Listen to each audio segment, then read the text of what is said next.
Okay, so today I'm just going to talk briefly about some functionality in Photoshop and Lightroom, which allows you to take images from Lightroom, edit them in Photoshop, and then bring them back into Lightroom. I really love this functionality, as it allows me to edit my raw images in Photoshop, do all the changes, and then bring them back into Lightroom to do any additional editing I want to do. Whereas in the past, it could be quite tricky to try and get the two to work together nicely in a way that in just a seamless way. So there have been quite a few improvements to Lightroom over the years, and one of the biggest improvements I find is its great integration with Lightroom.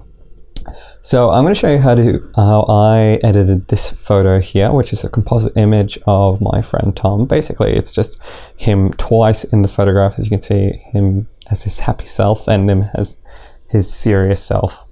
And it's supposed to be him holding himself hostage. So I'm going to show you how I edited this in Photoshop and Lightroom. So I imported all my photos from the shoot into Lightroom first of all, and you can see this is the original image, or one of them, and then this was the other one. Now I took these two photos on a tripod to try and minimize the level of movement between them so that blending them together would be nice and simple.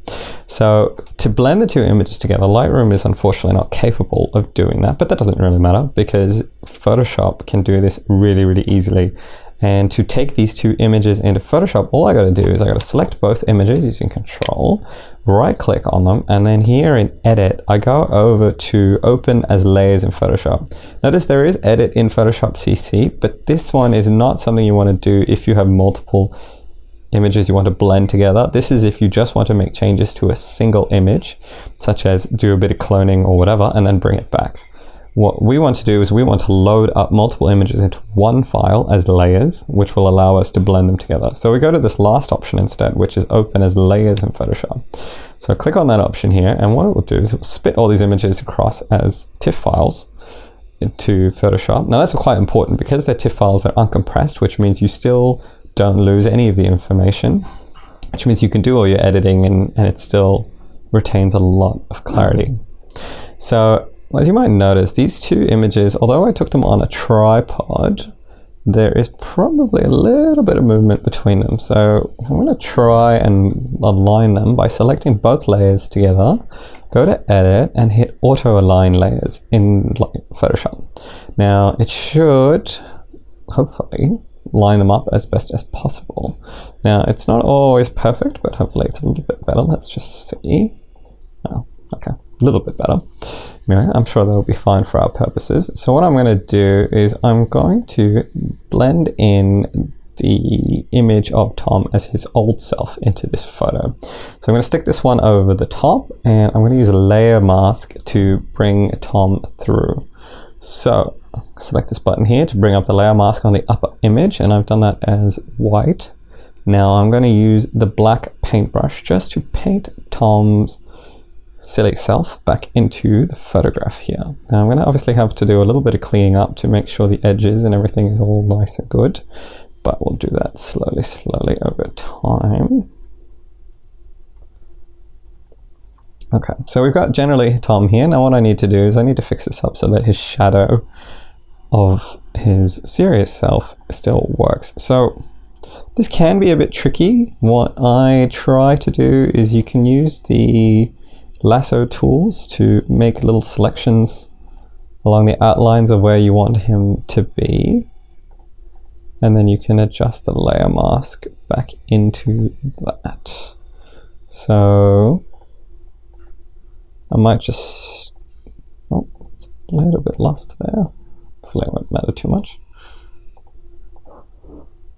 So we'll try and carefully trace around. If you find that the magnetic lasso isn't working too well, you can try the polygonal lasso, which is what I tend to use when it doesn't work. And that should be enough to get the shadow. So just come back around. And now using this layer, I'm going to switch back to white because I want the original image to come through. So basically erasing that. And you can see, there we go, as the shadows come back here. And Control D to deselect. Oof, a little blurry here, so I'm going to try and clean that up. Now obviously the amount of time that you spend doing this is going to affect the quality of your final result. So I might not spend too much longer trying to fix this up, just because in the interest of keeping this video short. Really, it's just the concept is exactly the same. You just need to continue it along. Now, if I was doing this properly, you would want to carefully trace around and get that blending in there, just to clean up those edges a little bit.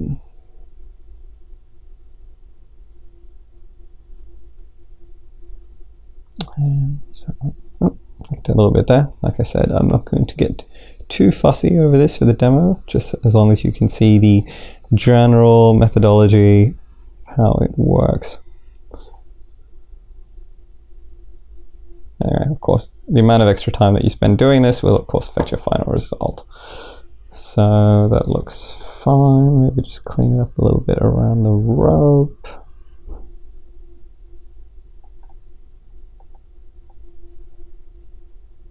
That one's fine. Well, it's good enough for now anyway. And just on this side, I want to try the same thing. Just blend it round and round.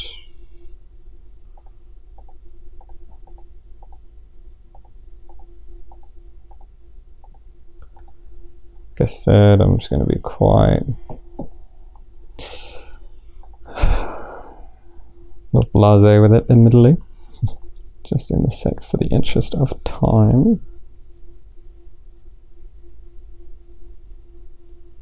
I think that should be sufficient, hopefully. Okay, there, and then again switch back to white, and then keeping this in here, bring the shadow, the old shadow back.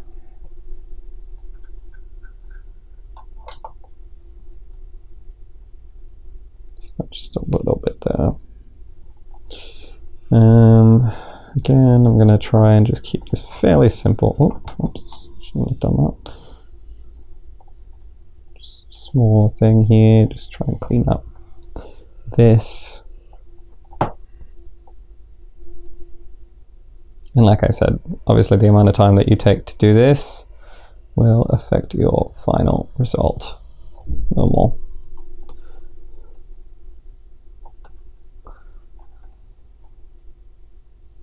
Just perhaps we should have feathered that a little bit, but okay, it doesn't really matter in this case. Okay, that should be fine for now. Okay, so there you have it there. It's a general blend. I'm going to leave his shadow intentionally off the chair, mostly because I quite like the effect of that, it pretending that his silly self isn't quite there, or at least not quite visible. Now I'm going to crop this a little bit because I don't like this little bit here, so I'm going to go into crop and just change this. I'm going to keep the original ratio because I quite like to work in 2:3. Leave that there, crop it, there we go, that there. Oh, there's a little bit at the top, bring that back a little bit.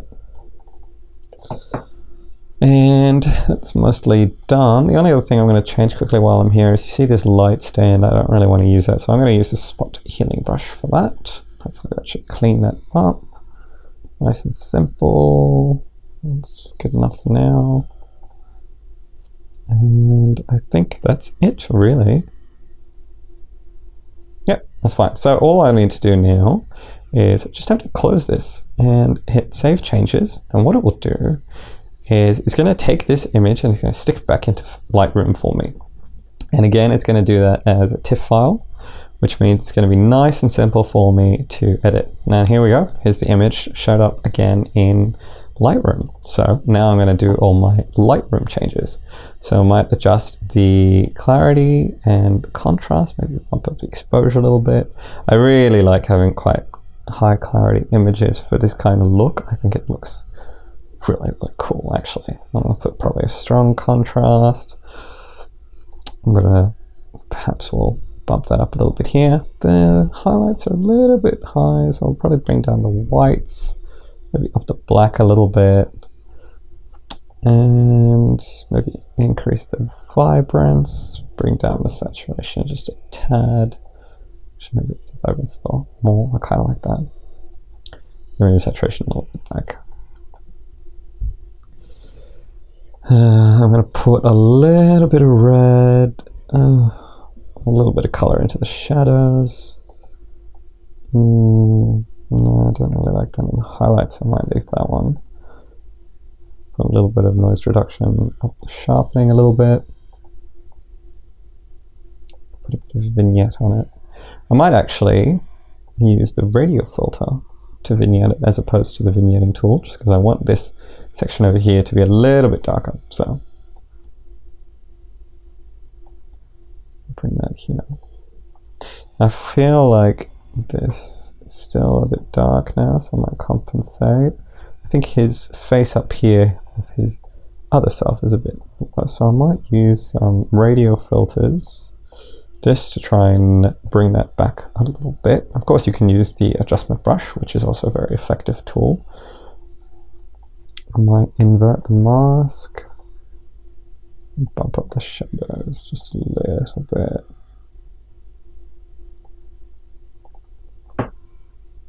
Yep.